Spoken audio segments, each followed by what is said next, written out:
Pemirsa, polisi kembali periksa saksi usai kejaksaan mengembalikan berkas perkara 3 tersangka kasus tudingan ijazah palsu kepada penyidik kepolisian. Roy Suryo menyebut pengembalian berkas perkara tersebut karena belum penuhi syarat Kitab Undang-Undang Pidana.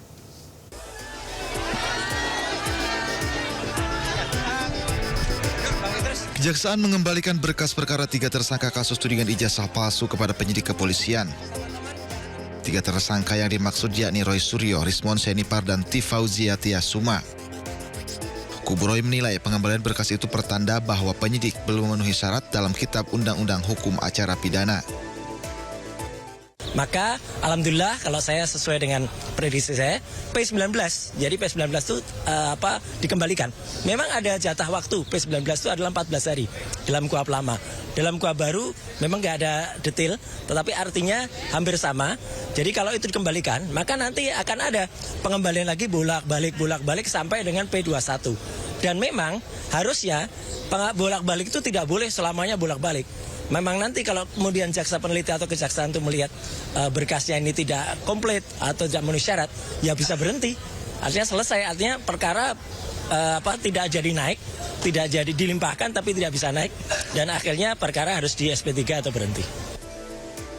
Sementara itu, Kabid Humas Polda Metro Jaya Kombes Pol Budi Hermanto mengatakan kejaksaan merekomendasikan penyidik untuk melanjutkan pemeriksaan terhadap saksi dan ahli yang diajukan oleh para tersangka. Selain itu, penyidik juga mendalami bukti lain terkait tudingan ijazah palsu. Tim Liputan iNews melaporkan.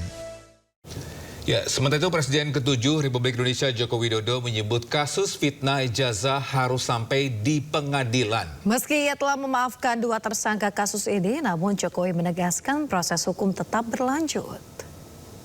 Pintu maaf selalu terbuka.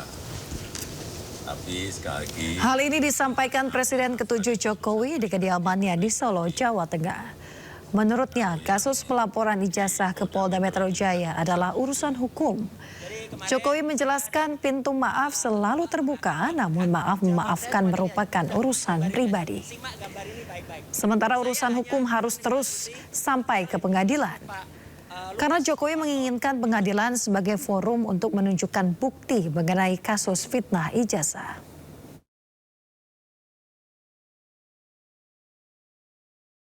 Pintu maaf selalu terbuka, tapi sekali lagi urusan maaf, memaafkan itu urusan pribadi ke pribadi.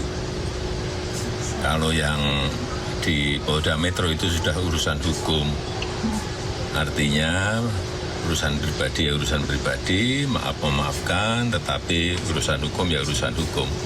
Dan memang harus sampai ke pengadilan. Karena kalau enggak, saya enggak punya forum untuk menyampaikan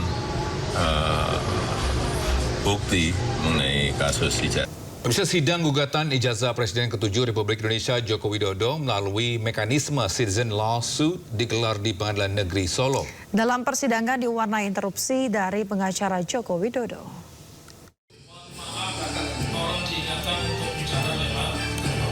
Sudah kami ini masih saya punya etika, saya juga punya hak.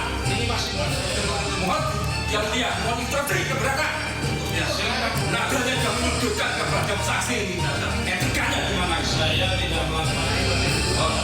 Inilah interupsi kuasa hukum Joko Widodo yang terjadi pada sidang gugatan ijazah Presiden ke-7 Republik Indonesia Joko Widodo melalui mekanisme citizen lawsuit di Pengadilan Negeri Solo, Jawa Tengah. Lontaran interupsi terjadi saat pengacara penggugat M. Taufik mendengarkan keterangan saksi dari pihak tergugat, Rice Dwijaya, teman kuliah kerja nyata atau KKN Jokowi dari Fakultas Biologi UGM. Rice mengaku mengenal Jokowi sejak KKN di Desa Ketoyan, Kecamatan Wonosegoro, Kabupaten Boyolali, Jawa Tengah. Selain Rice, hadir juga teman Jokowi, Yohanas, dari Fakultas Hukum. Sementara saksi lain adalah Moh Karno, anak kepala desa Ketoyan. Menurut pengacara penggugat M. Taufik, interupsi yang dilakukan pihak Jokowi merupakan suatu kepanikan. Itu dinamika saja, kalau saya lebih mencubit itu kepanikan, karena kita bisa melanjani sanksi. Kan sepanjang saya tidak dilarang, tidak ditegur palu oleh hakim, itu hak kami. Kami juga tidak menginterupsi rekan kami Pak JP Irfan. Secara pribadi saya tidak ada masalah dengan Pak JP Irfan, tetapi yang tadi, yang seru tadi ya, yang Anda kebetulan juga rekam semua, meskipun tidak live, itu menunjukkan kepanikan. Kalau orang tidak panik, ngapain marah-marah? Saya nggak pernah marah-marah. Sementara itu, pengacara Jokowi, YB Irfan, mengaku protes keras karena pertanyaan tidak mengarah ke substansi. Karena pertanyaan yang disampaikan sebenarnya tidak substansial. Tidak substansial, semisal ada tidaknya listrik dan seterusnya, itu kan bukan substansi. Yang substansi dalam hal ini adalah bahwa benar Pak Jokowi sebagai salah satu anggota kelompok peserta KKN dari UGM pada tahun 1985 yang dilaksanakan antara bulan Maret sampai Juni di Desa Ketoyan, Kecamatan Wonosegoro, Kabupaten Boyolali. Substansinya adalah itu. Rencananya sidang akan dilanjutkan pekan depan 18 Februari 2026 dengan menghadirkan saksi ahli. Dari Solo, Jawa Tengah, Septiantoro, iNews melaporkan. Anda kembali di Sinto Today, pemirsa. Presiden Prabowo Subianto mengklaim proyek makan bergizi gratis selama 1 tahun pelaksanaan telah berdampak pada ketersediaan lapangan pekerjaan. Menurut Presiden, MBG sudah menciptakan setidaknya 1 juta lapangan kerja. Prabowo mengatakan 1 juta lapangan pekerjaan itu berasal dari 22.000 dapur umum yang sudah beroperasi di seluruh wilayah Indonesia.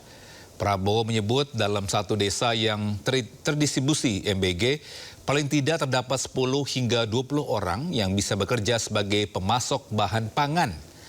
Kepala negara mengklaim lapangan pekerjaan yang tercipta dari pelaksanaan makanan gratis itu bakal bertambah seiring capaian penyaluran ke penerima manfaat. Menurutnya akan tercipta hingga 5 juta lapangan pekerjaan baru bila MBG sudah tersalur untuk 82 juta orang. Saya buktikan kepada saudara-saudara, Prabowo Subianto sebagai Presiden Republik Indonesia, saya telah menghasilkan sekarang 1 juta lapangan kerja. Hanya dari MBG. Di ujungnya kalau kita sampai 82 juta, kita akan menciptakan ini. Bisa ditegur kotor oleh Presiden Prabowo Subianto, aksi bersih-bersih sampah langsung dilakukan di Pantai Kuta pada Selasa pagi kemarin. Ya, Gubernur Bali pun membentuk Satgas Penanganan Sampah.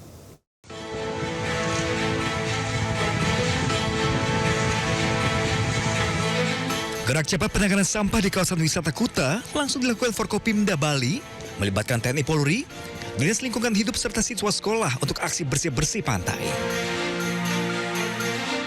Sampah plastik dan kayu kerap memenuhi kawasan Pantai Kuta yang merupakan sampah kiriman di musim angin barat di bulan Desember hingga Februari. 8 alat berat pun dikerahkan membantu kegiatan. Sampah yang terkumpul akan dipilah untuk dijadikan pupuk kompos dan sisanya dibawa ke tempat pembuangan akhir. Ini sampah itu di laut ada 2, ada anorganik dan organik.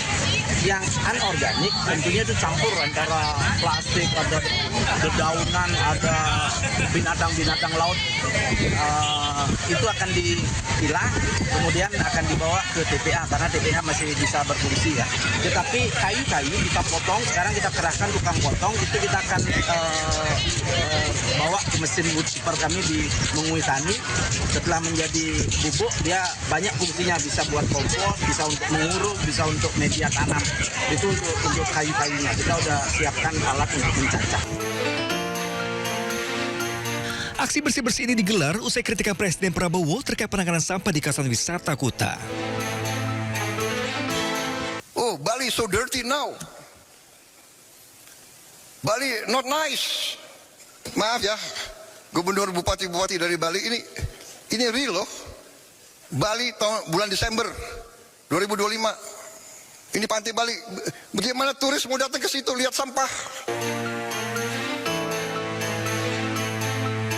Diketahui, kondisi sampah berserakan setiap tahun terjadi. Di mana sebanyak 8 ton sampah dikumpulkan petugas DLHK Badung setiap harinya di akhir tahun. Gubernur Bali pun akan membentuk Satgas Penanganan Sampah menangani sampah di kawasan wisata dan perkotaan. Dari Badung, Bali, Indira Ari, iNews melaporkan.